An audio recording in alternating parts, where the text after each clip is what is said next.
어떻게 지내요? 이렇게 물을 수 있는 것이 곧 이웃에 대한 사랑의 진정한 의미라고 썼을 때 시몬 베유는 자신의 모어인 프랑스어를 사용했다. 그리고 프랑스어로는 그 위대한 질문이 사뭇 다르게 다가온다. 무엇으로 고통받고 있나요?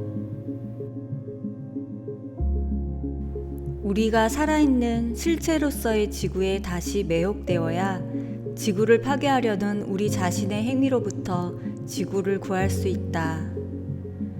이 일을 효율적으로 수행하기 위해서 우리는 인간을 모든 생물종의 공동체에 속해 있는 하나의 종으로 재창조해야 한다.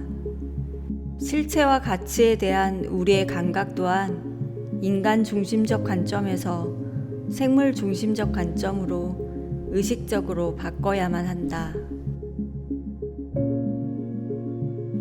다만 나는 후원의 은행나무들만은 그대로 두기를 완강히 고집했다. 넓지 않은 정원에 안 어울리는 거목들이 때로는 서늘한 그늘을 주었지만 때로는 새 집을 너무도 침침하게 뒤덮었다.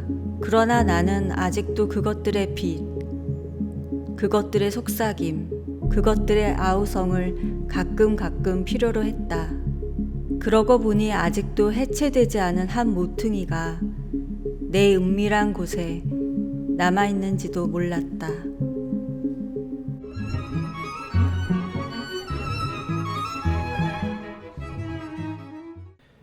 오빠가 예기치 않게 죽었을 때 오빠의 부인은 2주일이 지나도록 그의 서류들 틈에서 내게 연락할 전화번호를 찾아내지 못했다. 내가 현관을 쓸고 사과를 사고 저녁에 라디오를 켜고 창가에 앉아있는 동안 그의 죽음은 바다를 건너 나를 향해 천천히 유랑하며 왔다. 사이에 어떤 것, 그토록 깊이 흔들리는 어떤 것. 노래는 내용이 온통 그 주소 안에 담겨있는 텅 빈 메시지의 소중한 대체물이다. 왜냐하면 내가 노래를 부르면서 당신에게 주는 것은 내 몸이자 동시에 당신이 거기에 가하는 침묵이기 때문이다. 노래는 아무것도 의미하지 않는다. 당신은 내가 준 것을 결국 그렇게 이해할 것이고 그리하여 그것은 어린아이가 어머니에게 내미는 시로라기만큼이나 아무 쓸모없는 것이다. 과거에도 내 눈은 그곳에 있었고 과거에도 너의 눈은 내 눈 속에 있어서 우리의 여관인 자연은 우리들의 눈으로 땅 밑에, 물 밑에 어두운 등불을 켜두었다. 컴컴한 곳에서 아주 작은 빛이 나올 때 너의 눈빛, 그 속에 나는 있다. 미약한 약속의 생이었다. 실핏줄처럼 가는 약속의 등불이었다.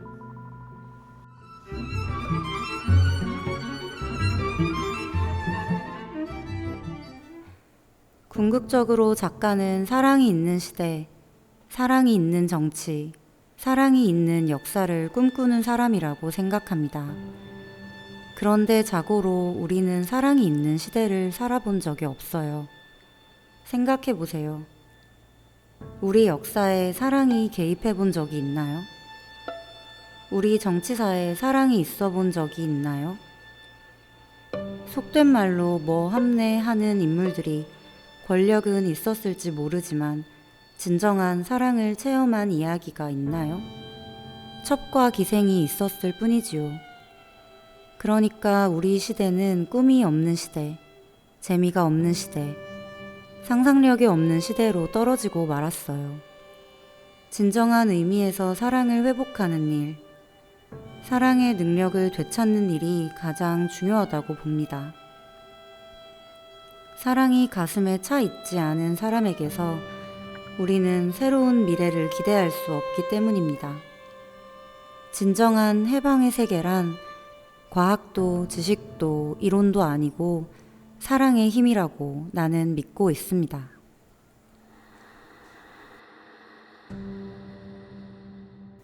창작이 나에게 자유를 가져다 줄 것이고, 나로부터 나를 해방시킬 것이고, 내가 머무는 세계의 한계를 부술 것이라고 생각했지만, 현실은 정반대였다. 학원 일과 과외 자리를 잡기 위해서 애를 썼으며, 돈 문제에 지나치게 예민해졌다. 한때 가까웠던 누군가와 멀어지게 되는 것은 드문 일이 아니다. 어른이 된 다음에는 특히 그렇다. 그해 봄, 나는 많은 것을 가지고 있었다. 비교적 온화한 중도 우파의 부모, 슈퍼싱글 사이즈의 깨끗한 침대, 반투명한 초록색 모토롤라 호출기와 4개의 핸드백. 구태의연한 것들이었다. 봄이 가고 무기력하게 여름이 오고 있었다.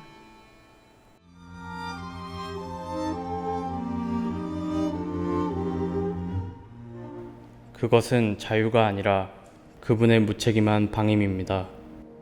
두 개의 상반된 의지 틈에서 인간들이 피 흘리며 투쟁할 때, 그리고 끝내 패배하여 타락과 멸망의 길을 갈 때조차도 침묵하고 계시던 그분에게 그 결과인 인간의 죄악을 심판하고 벌할 권리가 있다고 믿으십니까? 가난한 것은 수치가 아니다. 일을 해도 배불리 먹을 수 없는 척박한 땅에 사는 것은 수치가 아니다. 사로잡혀 사는 거야말로 수치다. 우리는 생존기계다. 즉, 우리는 유전자로 알려진 이기적인 분자들을 보존하기 위해 맹목적으로 프로그램된 로봇 운반자들이다. 이 사실은 아직도 나를 놀라게 한다.